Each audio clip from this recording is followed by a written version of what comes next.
Hello friends, welcome to my channel. आज का विषय है सावन सोमवार की व्रत कथा। सावन के सोमवार की कथा के अनुसार किसी स्थान पर एक व्यापारी रहता था। वह भगवान शिव का बहुत बड़ा भक्त था। नगर के सभी लोग उसका आदर करते थे। उसका जीवन सुखी संपन्न था, लेकिन उसकी अपनी कोई संतान नहीं थी, जिस कारण वह हमेशा दुखी रहता था। शाहूकार संतान प्राप्ति की कामना से प्रत्येक सोमवार को शिवजी की विधिवत पूजा अर्चना करता था। कहते हैं कि शाहूकार की शिव भक्ति को देखकर मां पार्वती ने शिवजी से कहा कि वे आपका बहुत बड़ा भक्त है, प्रत्येक सोमवार को पूरी श्रद्धा से व्रत और पूजन करता है, लेकिन फिर भी आप उसकी इच्छा पूरी क्यों नहीं करते। मां पार्वती के इस बात पर भगवान शिव ने कहा कि हे पार्वती, इस शाहूकार को संतान नहीं है, इसके लिए मैं कुछ नहीं कर सकता। ये सुनकर मां पार्वती ने शिवजी से कहा वे शाहूकार को संतान प्राप्ति का वरदान प्रदान करें। जिसके बाद भगवान शिव ने उस शाहूकार को संतान प्राप्ति का वरदान दिया, लेकिन उन्हें यह भी कहा कि उसकी संतान की आयु महज 12 वर्ष ही होगी। भगवान शिव के वरदान स्वरूप कुछ दिनों के बाद शाहूकार की पत्नी गर्भवती हुई और उसके गर्भ से एक सुंदर संतान का जन्म हुआ। इस शुभ समाचार को सुनकर शाहूकार बहुत खुश हुआ, लेकिन उसे शिवजी की बात भी याद थी। इसी कारण उसे ना ज्यादा खुशी हुई ना दुख हुआ। फिर भी वो पहले की तरह ही महादेव की पूजा अर्चना करता रहा। लेकिन शाहूकार ने परिवार में इसका जिक्र नहीं किया कि उनका पुत्र 12 वर्ष ही जीवित रहेगा। जब शाहूकार का पुत्र 11 वर्ष का हुआ तो उसकी पत्नी ने अपने पुत्र का बाल विवाह करने के लिए कहा, जिस पर शाहूकार ने कहा कि वे अपने पुत्र को काशी में शिक्षा ग्रहण करने के लिए भेजेंगे। शिक्षा प्राप्ति के बाद ही उसका विवाह होगा। शाहूकार ने अपने पुत्र को उसके मामा के साथ काशी भेज दिया। पुत्र को विदा करते समय शाहूकार ने कहा कि काशी के रास्ते में जहाँ भी रुकना वहाँ यज्ञ और ब्राह्मणों को भोजन कराकर ही आगे की ओर बढ़ना। शाहूकार का पुत्र रास्ते में यज्ञ और ब्राह्मणों को भोजन करवाते हुए आगे बढ़ता गया। आगे उसने देखा कि राजकुमारी का विवाह हो रहा था। राजकुमारी का विवाह जिस राजकुमार से हो रहा था वह आंख से काना था।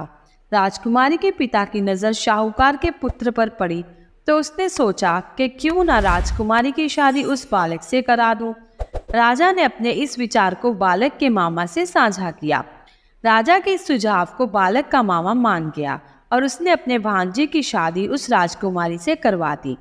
शादी के बाद उसने राजकुमारी की चुनरी के पल्लू पर लिखा, तेरा विवाह मेरे साथ हुआ है, लेकिन ये राजकुमार के साथ तुम्हें भेजेंगे।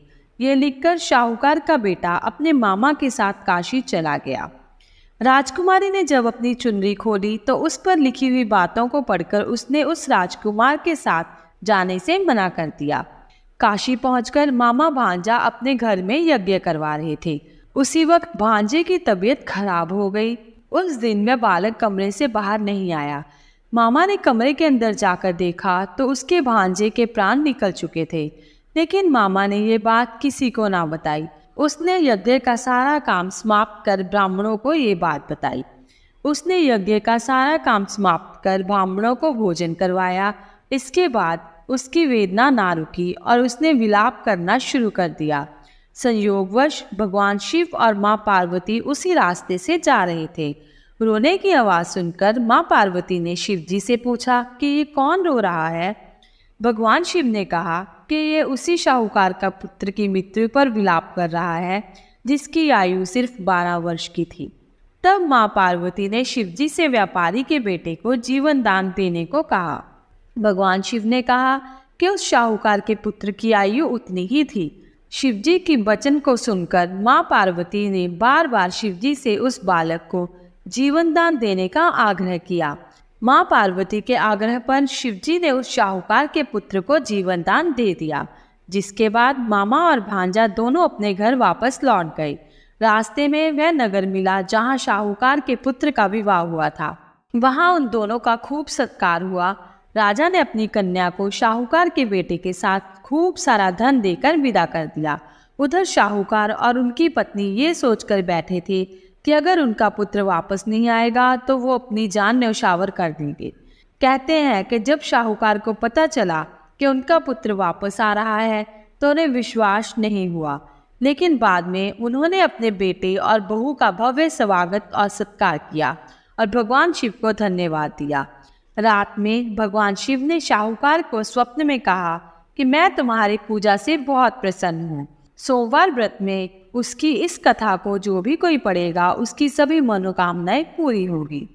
तो दोस्तों, आपको आज की कहानी कैसी लगी कमेंट करके ज़रूर बताएं। ज़्यादा से ज़्यादा शेयर करें और चैनल को सब्सक्राइब करें। धन्यवाद।